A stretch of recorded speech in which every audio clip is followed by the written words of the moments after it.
Okay, I think it's just coming up to about sort of 5 p.m. So let's look at getting this week's 5 at 5 underway.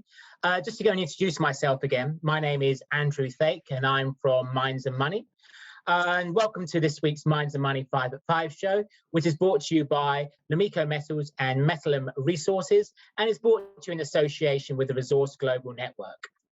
For those of you who don't know, we started the first 5 at 5, which is 5 guests at 5 p.m, back in April 2020, this is about 16 months ago, intended as a stopgap weekly show where we'd bring the industry together whilst we were dealing with lockdown COVID-19. 16 months on and 86 episodes later, we're now on episode 87. So we have been around for quite a while. A few admin announcements before we start. Please have your video switched on. And to ask a question, you've got two options. You can either ask a question in the chat box below, or you can also go and submit them by waving your hand virtually via the invite participants button. And then either myself or one of my colleagues, Kelvin or Elaine, will unmute you and you can ask your question live. Also, we'd encourage you to go and take part in the polling questions as well. Our guests for today are Paul Gill, CEO of Lomiko Metals, Kerem, Usenmez, CEO of Metallum Resources, David Bellingham, Managing Director of HCF International Advisors, and Victor Brophy, Partner of Terra Vista Partners. So let's go and start off with a polling question. Perhaps we can have a polling question up on the screen, which I'd encourage you to all go and take part in. And the question is a nice, easy one. Are we in a commodities mining super cycle? Yes, no, or don't know. And whilst you are voting, let's get the view of a couple of our panelists. David Bellingham, Managing Director of HCF International Advisors. What are your thoughts on this? Thanks very much, Andrew. I actually think it's quite a difficult question. I think the first time I recall this term being coined was when China was undergoing its massive urbanization program from 2000 to maybe 2010, when it sort of moderated. And I guess I somewhat understood the appropriateness of the terminology because the Chinese program was generating a significant increase in structural demand for certain commodities, and iron ore being the classic one. And that demand then drove prices to levels which incentivized the expansion of existing projects or building of new projects, which led to further production, which was required to fill that void. I think what's going on now is slightly different. There's no doubt that we're going through an ESG revolution where investors and everyone else is becoming interested in ESG compliant investment strategies. And because batteries are seen as being the forefront of this revolution, battery metals such as lithium, nickel, graphite are really benefiting. But from my perspective, these ESG applications are not quite yet driving the demand. What's driving the increase in these metals is the perception of future demand and potential deficits, and discussions concerning erosion of future supply, because mines are getting older and future mines will have lower grades and become deeper. So to answer your question, I think we may be heading towards a structural increase in demand for commodities, i.e. a super cycle for commodities which support the ESG revolution. But I think it's not set in stone which commodities are essential and therefore will underpin this revolution, and hence the volatility that you've seen in cobalt, lithium, nickel, vanadium, for instance. And therefore, I don't think this super cycle will be consistent throughout all metals. And just a follow-up question about ESG. When you're talking to your clients, what are the sort of like main kind of like questions or concerns they have around ESG? Because I assume you must be speaking to like investors or looking to invest into projects. What are their key sort of concerns that they have before looking to part with their sort of money? And are there any specific sort of trends you are kind of seeing within the ESG space? Yeah, that's a really good question. I think there's a sort of a lack of understanding, a real understanding about what is ESG. So a lot of the clients that we're dealing with require at this stage, before a real understanding is happening, is a very much a a backing by a institutional institution which is expert at this, which is clearly the IFC performance standards. So when we are promoting projects for development, the key thing that developers need to do is really align their projects with the IFC performance standards, because that is what is really driving the formalization of what ESG is. Mm-hmm. Mm-hmm. Okay. Just bringing in Victor Brophy, partner of Terra Vista Partners. I'm just kind of keen just going back to the. We'll actually go and return to ESG again in a moment, but I'm just keen to come back to you, come to you first, Victor. How would you have voted on the commodities mining super cycle question? And again, I guess, what are your sort of thoughts on that? Yeah, well, I looked at the question, and I was probably looking for is there somewhere else in between? But because I think, yes, there will be a super cycle, but it won't be across the board. So I said, yeah, there would be a super cycle, but I don't think it's going to be across the board. As I said, I think you are going to see it, as David has pointed out, in the newer metals, driven by the demand for batteries and battery power going forward in the new car industry. I think you're going to see a significant uplift there, and the importance of supply, both from a close to where the cars are being manufactured, countries wanting to have control of this. We see this in China. I think you're going to see China, Europe, and the US be very, very protective of what they have, so that they can ensure the guarantee of supply for the battery industry. So I think that's one. I think in terms of copper as well, that's going to be well, it's related to batteries as well. It has a wider application. Some of the other more traditional, gold and silver, will be probably driven by the tech sector to some degree, and how that kind of comes back post pandemic, and then some of the older kind of steel similarly, but something like coal, for example, is on it's probably on a steady decline going forward, I think, with global warming, etc. What about rare earth metals? Yeah, rare earths. I think I made an investment in rare earths, company called Rainbow Rare Earths last November. We see that as a very, very exciting sector, and I would see a lot of growth in that. Yeah, and then also asking a question which I'm in terms of, I'm just interested in you as an investor, because obviously David obviously mentioned a lot about ESG. How does ESG criteria influence as to how you're investing now? Have you changed your investment strategy over the last few years due to ESG? And if so, how? To some degree, I think some smaller companies they're going to find it tough to comply with some of the ESG standards. And that is going to make it challenging for them. And I think they're probably going to exit out of the business to some of the bigger players who will maybe have the structures in place to be able to do the ESG compliance that will be a requirement for some of the bigger investment companies. But I think family offices, high net worth individuals will still make their decisions based maybe on the quality of the underlying assets. Whereas maybe some of the pension funds, etc., will be looking for that kind of ESG kite mark or whatever, so that they can comply with what their investment criteria are. So I still see it's kind of unfolding over the next period of time. I'm not sure whether it's going to be a yes no kind of answer. Sure.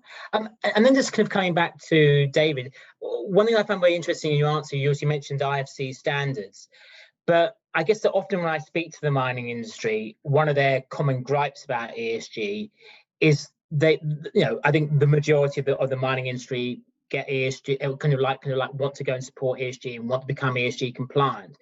But there's a lot of, I guess, gripes from the industry about there's a plethora of ESG standards. Do you kind of agree with that, and what can be done? Another good question, Andrew. I think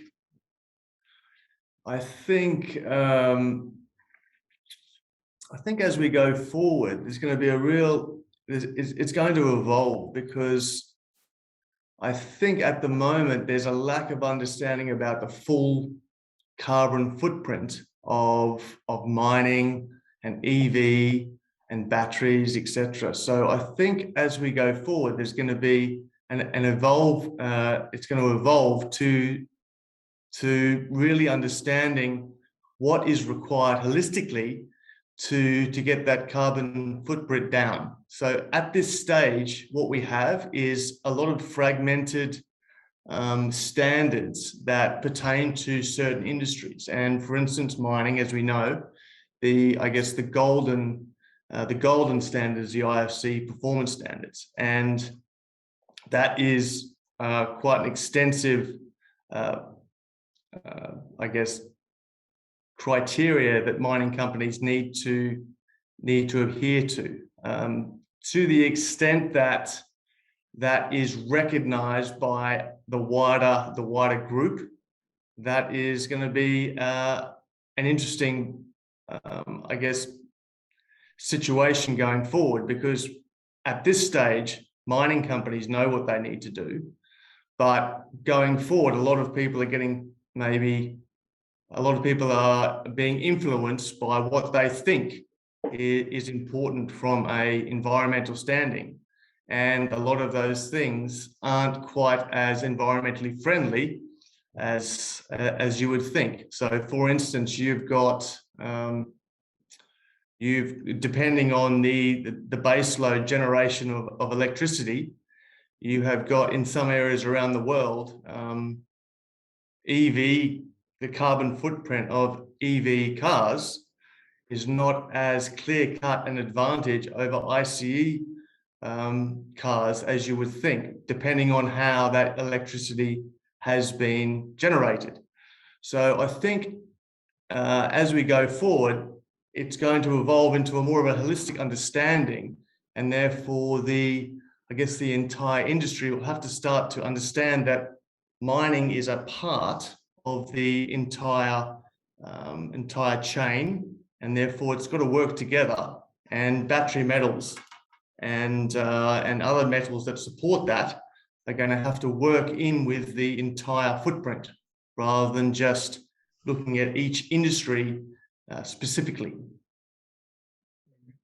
I think that you're thinking like definitely. I think that I'm just going to this connects as a kind of quite a nice sort of segue into Paul Gill and our first presentation. Just before I go over to Paul, I'm just going to ask Elaine just to go and get the polling results up.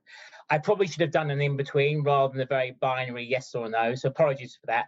But it was 50% of you that voted for yes. But just kind of like, if we can just take down the polling question, just hand over to Paul Gill, who, as I mentioned earlier on, is the CEO of Lomiko Metals. He's also the CEO of Lomiko Technologies and Director of Graphene ESG, and also Altair Ventures. So he's a man of many talents. Paul, I don't know what your thoughts are on that, and on the whole area of like ESG standards, and some of the comments that Victor and David have sort of like made. But I think that you had some like additional thoughts on this. Yeah, it's a very pertinent conversation, and I would say I've definitely voted yes on the super cycle, but it is a situation that is going to get very organized around particular markets. And so here in North America, we definitely see a move towards creating internal supply of these critical minerals and electric vehicle minerals. So that's, to me, is a super cycle. There's infrastructure bills being passed by the Congress that again point towards building of EV charging stations, building out of situations in bridges, roads, all kinds of other things that are requiring these copper and iron ore and graphite metals. But in particular, in regards to ESG, Canada and particularly Quebec has accepted and put forward the Eco Logo standard, and that's something that is provided through a audit by UL Labs, Underwriters Labs. And so that's what needs to be done is you need to have a certain standard to indicate that this company has been checked out. We're going through that process. It's a very extensive process, and a lot of fly-by-night companies won't be getting past that particular standard. So it sets a very nice high bar. And other than just the international standards, I think it's probably equivalent or to those standards. So ESG is real, it's coming, and we can definitely see it as being a big impactful situation on where supply is coming from. And I think kind of like that's kind of like an interesting answer. I think that I think you've got some slides you'd like to share with us, giving our viewers and listeners an update as to where Lomiko metals are and as to why they should be considering it as an investment opportunity. So if you'd like to go and share your slides, I think we'd be kind of interested to hear on your update. You bet.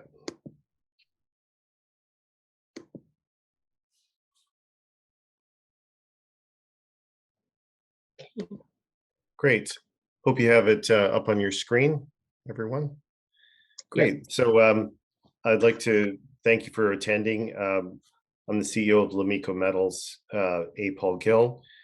Lomiko trades on the TSX Venture under LMR, under the OTC LMRMF, and in Frankfurt as well. And what we are focused on is developing electric vehicle battery materials. So let's see if I can get this to move. There we go.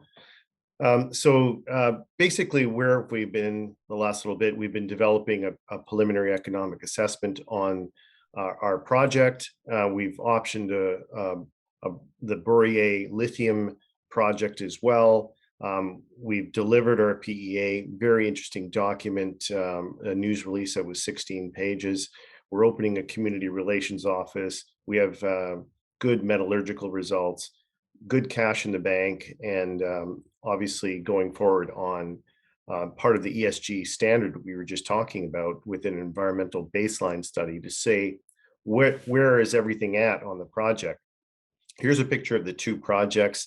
On the left, you will see the La Lutte property, which is the graphite property, which has got two areas of development in it, and the Brophy lithium project. And we're the gold section of that in what we are now terming as the Canada's lithium triangle, with one of the premier projects, Critical Elements. We actually optioned Brophy from Critical Elements, so we're really well situated to be a supplier potentially to any development that goes on with Critical Elements. So I think we've all said it before. We're in the middle of a big opportunity here, and I believe this is the equivalent to anything that you might think of as a big change in markets. Televisions in 1950, the internet in 1990, computers in 1980, social media in 2010, smartphones in 2000. This is the kind of change that we will see in this particular market.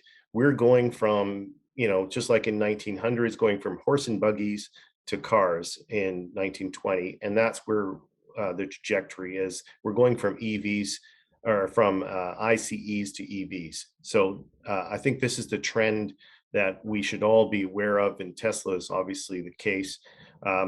Where's the situation with graphite? Why do we choose graphite? Well, there's 92 kilograms of graphite in a Tesla, and we think that's a big market to come. The kinds of sale prices you get for spherical graphite are far beyond some of the other parts of the industry, so that's our focus. As you can see, the green highlighted $2,700 to $2,800 per ton for graphite, very extensive upkeep. And I want to get into our other aspects. We know that there is a supply agreement between Canada and the EU and Canada and the USA on critical minerals, including graphite, lithium, and 20 other materials. So that is going to create that secular bull market, I believe, in North America. Here's our particular project. What you see is in the middle of the Loot project. Down on the left, on the bottom right is Montreal. We're very close to infrastructure, ports that will get us to the east coast of the US or to the EU. Good road access. We have about 20 kilometers worth of road to build to the actual project site. And that will be something we're working on. We have hydro access as well. Our numbers are pretty stellar. What we have is $186 million net present value based on 8% discount, 21.5% internal rate of return, and a 4.2-year payback over a 15-year mine life.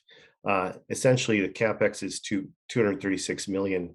So essentially, what we're looking at, based on this picture we've taken at this point in time, is really a $2 billion plus revenue over the course of the 15 years. So I think it's going to be very, very significant.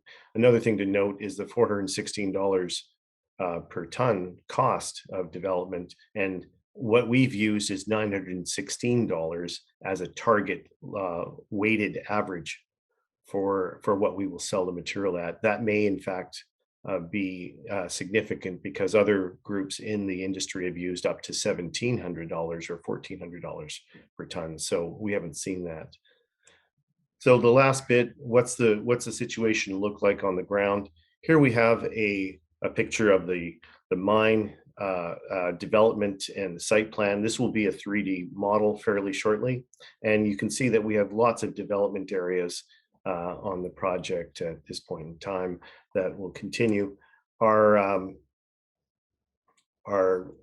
structure is fairly significant, 240 million shares out, 5 million cash position, and we will have a significant amount of money if we exercise our warrants, etc.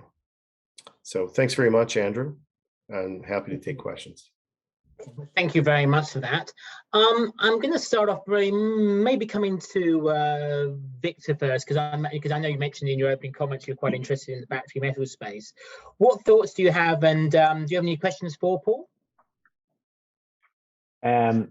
Yeah, well, I think Paul covered that off quite well in his presentation. I mean, I think one of the important things that I highlighted earlier is this importance of supply both into the industry for the battery manufacturers, or as the car manufacturers themselves backward integrate and start developing the batteries themselves. Also the security from a country perspective. I think that's going to become more important, and these agreements between the EU and US and so on are going to be critical. Obviously, China is a great source of the rare earth metals, and I think we're going to have to come to some arrangement from an agreement perspective, so that we can all kind of move forward as a world in a post-COVID world, and also as we grapple with the increasing awareness of climate change and how it is going to impact on us all. And having come through COVID, I think selling that to people will be a little bit easier. So I think all of these things are very important from a rare earth perspective, and there will be huge growth, and they will become far more important than they have been. There was a question posted from the audience. Beyond the PEA, what is Lomiko's timeline to a PFS, Paul? Yeah, very good question. The PEA is really a snapshot and a thumbnail sketch of what the mine might look like and where the material will be mined from, what kind of prices we can get, etc. But it is only a snapshot. And what we will do is work on a pre-feasibility study in the next year and probably deliver that in 2022. That will include more definition drilling, taking the material from a indicated and inferred level to proven and probable. So those are things that will, in fact, improve the project. So we wanted to start at a base case and then move it from there. I mean, we have a very good track record of another company called Nouveau Monde, which has been a fabulous mover and is now listed on the New York Stock Exchange. And I don't see that their footprint on the ground is very much different from ours. I think that's very indicative of the opportunity. Mm-hmm.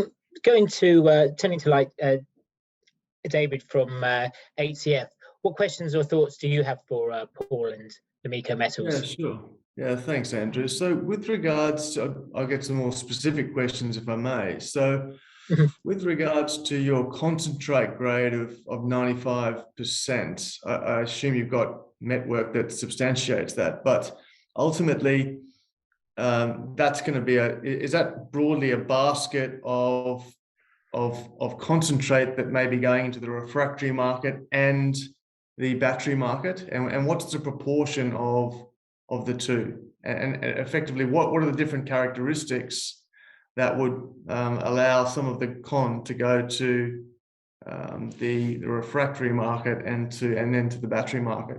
What's key?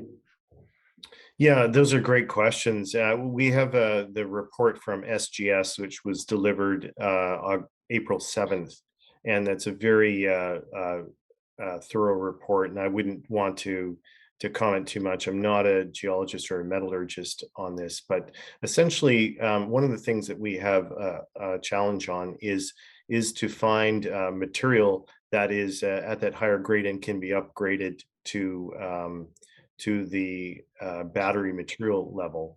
And so we have to do those tests yet. So we will look at that.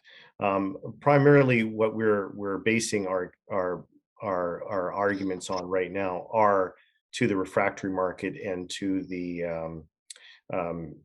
steel making kind of industry, lubricants, etc.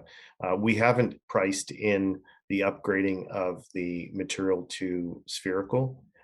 And haven't even touched that market yet. That will hopefully be the next step in the pre-feasibility. Okay, thanks. And I see I guess you're seeing that you want to build this project. Is quick answer? Do you want to build it or do you want to sell it, I guess? Well, I think we have an avenue to build this project. I mean, I think that's the reality here. I was involved in the discovery of a copper mine in Peru called Constancia that we sold to Hudbay, and we were really shocked at what they paid for it. They paid $500 million for it. Well, that was well and fine, but in fact, that mine today is worth 20 billion and producing a significant amount of copper, and really contributes to the GDP. It was 0.9% of GDP. Or 0.09, sorry. And so I was very cognizant of that fact. So I think building it along with some of the Quebec institutions being involved, and that's what our next step is to approach them to say, look, here is the base case. We want to improve the economics. We want to be able to have your participation. They're going through their reviews right now. They've been provided the material.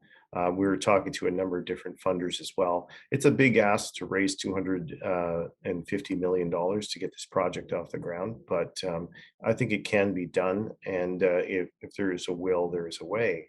And first, of course, is dealing with the community's concern about environmental damage and what can be done to mitigate it, and then of course finding a end buyer of the material is one of the next steps as well. So those are all things that have been done before. We have a good partner in critical elements, for instance, that has gone through those steps, and we've also watched carefully as Mont's gone through those steps. So hopefully we'll avoid some of the pitfalls and also benefit from their collective knowledge that's been produced. Right, and it's very fortunate that you're in Quebec, because they are really supportive of, or the institution is really supportive of mines. So to the extent that you're going to build it, do you have, I guess, the skill sets in-house to build this mine? Or I guess, as Rick Rule would say, does the resumes within the company match what you're looking to accomplish, or do you have to recruit? Yeah, we have Mike Petrina, who's just joined us as a project manager. He's been involved in the build of several different projects. So he's the first of many hires that we will have to do to accomplish the end goal here. Certainly, there's a changeover that happens in any industry or any company when it goes from exploration to development. So we definitely are cognizant of that, and you know, as things develop, we will report on those changes. Okay. Thank you very much for that. I think we should now move on to our next presentation, who's Kerem, Usenmez, President and Chief Executive Officer and Director of Metallum, which is TXVMZN, which is a Canadian zinc and copper and exploration company, part of the Gold Group based in Vancouver, British Columbia. Kerem, whilst you're getting your slides up, how would you have voted in that mining supercycle poll? Thank you, Andrew. Yeah, I kind of agree with all the speakers. Supercycle for who? I mean, it is probably supercycle for coal as well, but they're on the downside, I think, of that cycle. But yeah, I think for base metals, it's really good time. It's all the electric evolution, the green economy, so-called. I think it needs all kinds of base metals. Copper, zinc air batteries are coming up. Zinc ion batteries are superior, apparently, and better for the environment, but also storage, zinc as well as copper to transmit. So I think it is super cycle coming. If not, we are already, but that's what I voted for. Okay, and I think you've got obviously like a really interesting project to go and share with us. So perhaps you'd like to go and share your slides and give us an update, and then we can ask you some questions about it. Absolutely.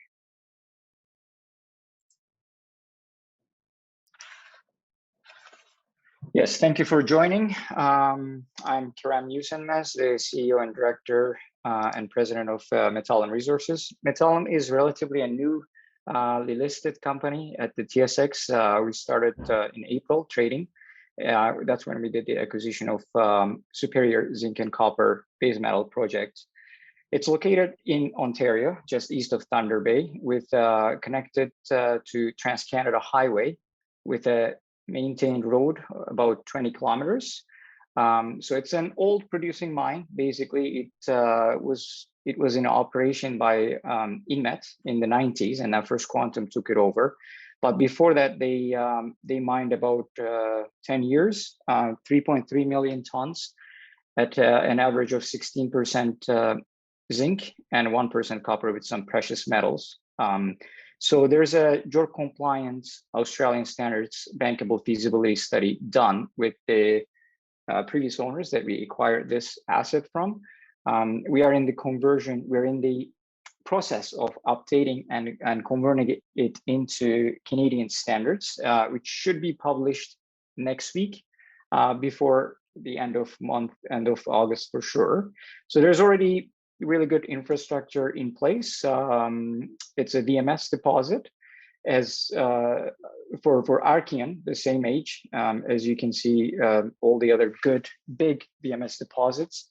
It's in the same range, but it's relatively small in resource. So we have a 43-101 resource, updated resource published in January of this year. So there's two deposits, two horizons discovered to date, Winston and Pick. And VMS deposits for non-geologists here usually come in clusters and 2 to 4, sometimes a little, maybe 5 main horizons and a bunch of other lenses. So there's only 2 discovered to date. Winston is the one that was mined mostly. Pig Lake is the one with higher grade, 19% in average, with 1.8 million tons and 1% copper. Winston remaining ore is about 300,000 tons at 10% zinc. So when we look at it, this slide shows you the comparison. The green squares are the ones that were mined out. Red is the known resource. Gray is the gray areas are the immediate targets. So since we acquired this, we started drilling because it's all permitted, and we started at the end of April. We finished at the end of June. We just got the results. Watch for next week's press release in regards to that. We see other potentials. Just to give you an idea, Winston Mine, this area, had 1,500, just over 1,500 boreholes drilled into it to come up with the 3 million tons that they mined out. And the Pig Lake zone only had 247 boreholes. So that alone shows you the potential for Pig Lake. There's a showing on surface, which I'm going to show you. Look at the grades. This is the slide to show you the grades for the lower Pig. The grade is up to 40%, with I actually have seen 5% copper intercepts as well. So this is just to show the recent work we've done. The red lines are the horizons that were interpreted to surface. The orange ones are the showings that we will immediately go after. And these are the horizons. The black dots are our current drilling that we just completed. Some good stellarite from that, and the geophysics are in line with all these horizons and recently interpreted. So our valuation and where we stand in terms of grade, it's one of the highest grade things in the zinc projects in the world that is very close to production. We are trying to increase with the potential. The potential is enormous. It's really all the boreholes that we drilled, we had to open the trails. Just before I run out of time, the feasibility study, like I said, should be published next week. We're planning to do the second phase of exploration based on the results we received and we have in historic data. And we're looking at dewatering the mine in the new year. In the long-term catalysts are, we might update the feasibility study if we can increase the resource. And we're looking at other projects right now. And then hopefully within the schedule, we can open the mine. So I'm happy to answer questions and discuss further. Okay, well, thank you very much for a great update. I'm going to kick off with a question of my own. Why did Superior Lake Resources sell you the Superior Lake project if it was so good?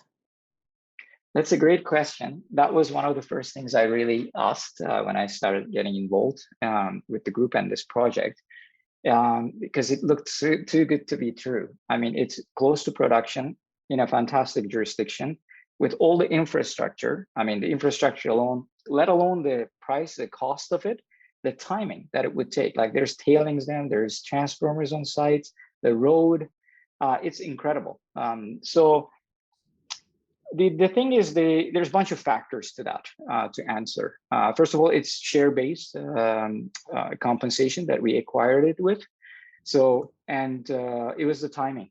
So when you look at it, when we did this deal, it was in 2020 March during the PDAC, actually, the last physical conference in the world, I think, that was done. So the zinc price was still down. I was actually working with another group. I was trying to raise funds for a zinc project in Canada in a more difficult jurisdiction, but it wasn't successful. So that was not a good time. And the company that we acquired it from, with COVID, they decided to, put a hold to it. They didn't want to pursue it, and with travel restrictions and whatnot.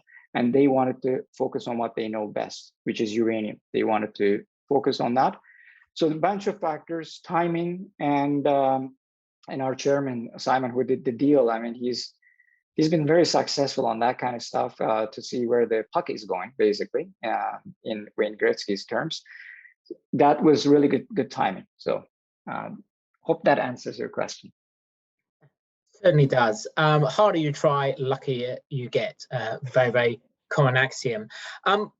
Turning again to David from HCF, what questions or thoughts do you have for Kerem and Metallum. Yeah, thanks, Andrew. And it's certainly exciting, Kerem. Those grades are really, really impressive. 17% zinc or whatever is just incredible. I'm just wondering about the volume though. You've got 2 million tons of ore, and I guess that is, I suspect, on the low side, and you're going to be drilling it out. But first of all, if you note that that's too low and you are drilling it out, what's the point of putting a feasibility study on it now? Wouldn't you be looking to drill it out further, get it to a more of a sizable ore body, and then put the feasibility on it then? That's a good question. Absolutely. The thing is, they did the feasibility study. It was already done under JOR compliant last year. I mean, 2019, it was published by the Australians. So we're just updating it as we move forward. But the permitting, some of the permits will take time. While we are waiting for these permits to move forward towards opening the mine, we decided to go after the already identified exploration targets. It is shocking as we look at the data and what was done. It's shocking how little exploration was done in the vicinity. Peak Lake, the horizon, so there's underground development. There's about 16 kilometers of underground development right so there's a shaft on Winston horizon. They developed a decline within the mine into peak and ramps and levels, even at the lower peak. So they did that. So they did those by underground drilling into the peak zone. But it's open at depth, it's open at strike. So while we are moving forward towards the permits, we decided to do more exploration. Yes, we will potentially update it in the new year, maybe later this year, hopefully. But this will give us some base to move forward, basically, for financing or whatever we decide, our board decides to move forward with, debt, combination of the two. We would like less dilution, obviously, I mean, ideally, but that's the idea. There is a lot more in the vicinity. It's a VMS, and we have a really good understanding of where to look for with all the alteration, with some silvers and Hashimoto and all that indicators. So there's lots to do for exploration, but our immediate focus is Peak Lake and just the close by areas so that we can position how to go underground. Okay, all right, thank you. There's some questions been sent in from the audience by John Zakovic. With one asset, it is understandable you're looking at other projects. Can you share what you're looking for? Absolutely. We are ideally looking for zinc and copper projects that are advanced with good grade in ideally good jurisdictions, not politically unstable or dangerous. Or if it is early stage, has to be really, really good grade and good tonnage in a, again, safe jurisdiction. Those are our criteria at this point. We are already reviewing, we have been looking at some.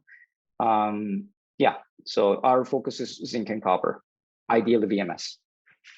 Okay.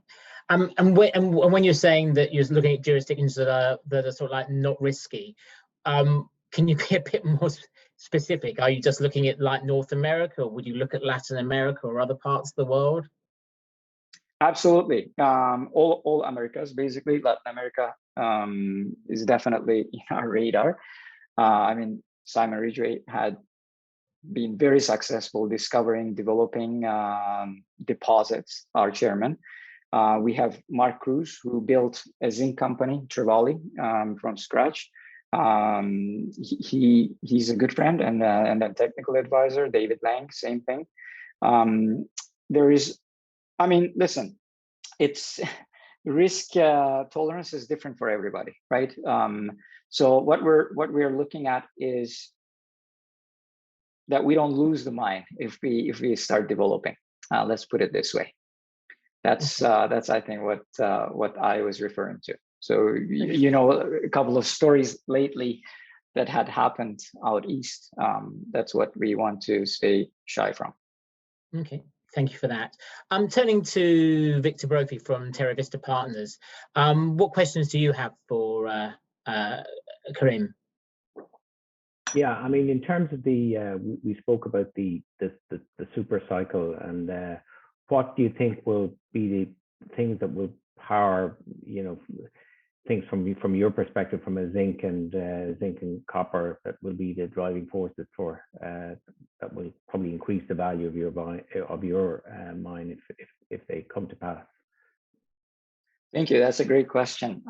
That might be a long answer, but I mean, both of them are the main base metals for infrastructure, for power, pretty much any power, really, when you think about copper, especially.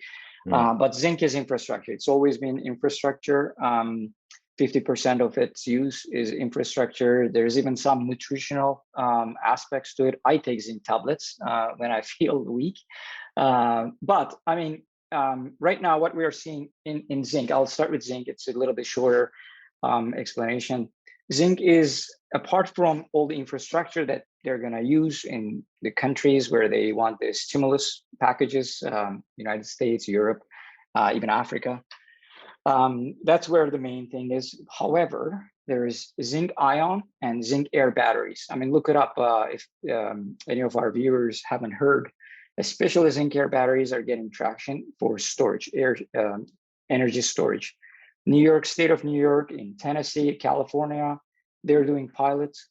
They're moving towards that because it's cheaper, it's non-toxic, it's cheaper. I'm sorry, it's easier to put it together, and it stores a lot more energy. Even they're developing batteries for trucks now with zinc. When you look at it, Edison first used zinc actually for that. So there's that potential as well. Zinc doesn't have the spotlight. It has the shadow from copper, which also is the main driver for the electric revolution. Apart from others uses, it's the transforming, even in the windmills, there's a bunch of copper. I can't remember the exact percentage, but I think going forward, you can't go wrong with either metal. Okay. Question from the audience. Given the FS coming out next week and the existing infrastructure, Metallum may decide to fast track to production and increase the resource later. Is this an option you are contemplating, Kerem? We would love that. It has some parameters that are not under our control, such as permits. Right now, the underground mine, it's an underground mine with a really minimal footprint on surface. So it is flooded. There is water in the mine, which was actually pumped from the tailings. So it's relatively clean. We don't expect any major issues. However, you have to go through the permitting process, which we are in it right now. So it's going to take 6 to 9 months to get the permit. Then you're looking at dewatering, rehabbing, getting the other permits for production. You know, how are you going to go underground? That sort of stuff. So there is a time issue related to that. Obviously, we want to open it tomorrow because it's very close to production if you can go underground, like very, very close. That's why we wanted to target the upper section of PIC, where we see the immediate potential to increase resources. If it is successful based on what we are seeing, we will be most likely to increase the resources at the top of the PIC between the surface and upper PIC, which will also help us to get early access to ore. We would probably put the portal or shaft in whatever makes sense at the time. We will get access to early ore in that case. So it's timing that is probably helping us with that decision to go ahead with the exploration in the meantime.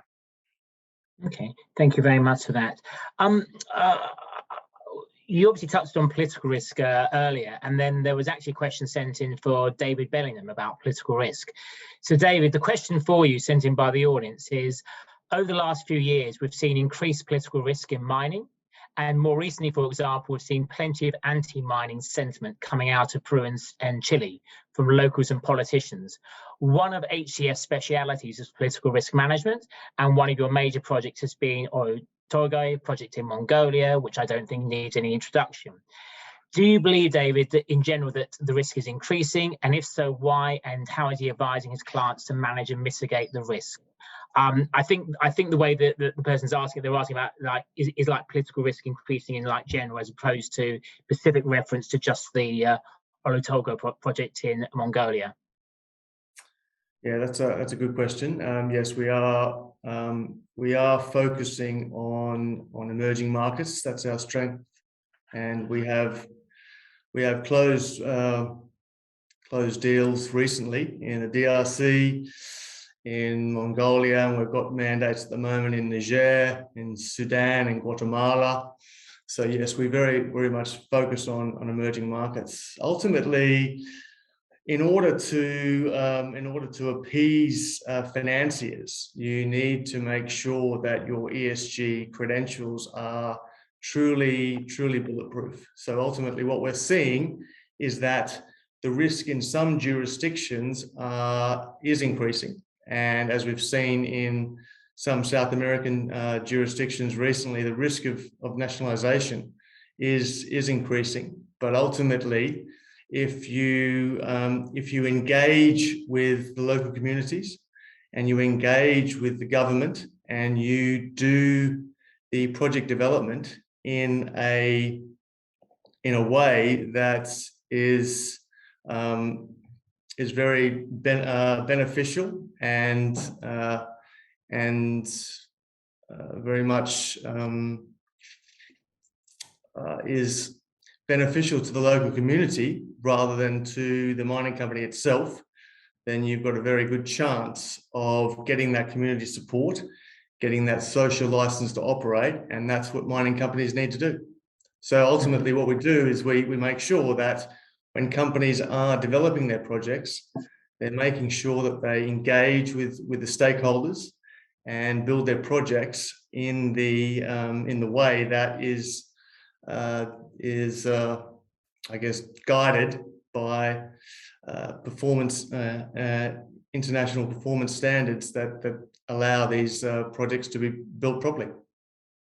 No, I mean certainly like one sort of like obviously the fact about both the mining projects today is obviously you're both based in Canada, so obviously in safe sort of like jurisdictions. There was a question I was going to ask you, Paul, earlier. I don't know what sort of risk this is, but the is like a danger of investing in Lomiko metals is that there are just too many graphite mining companies crawling out the woodwork risk, and that you're now like one of many rather than one of a few. What makes you stand out from the rest of the crowd? Yeah, it's a good question, Andrew, and I think that it does need to be addressed. Essentially, jurisdiction is one of the big things. Our location near a port, near surface mineralization. There's a matrix of things that need to be looked at that reduce risk. The potential participation of Quebec government institutions and Quebec institutions,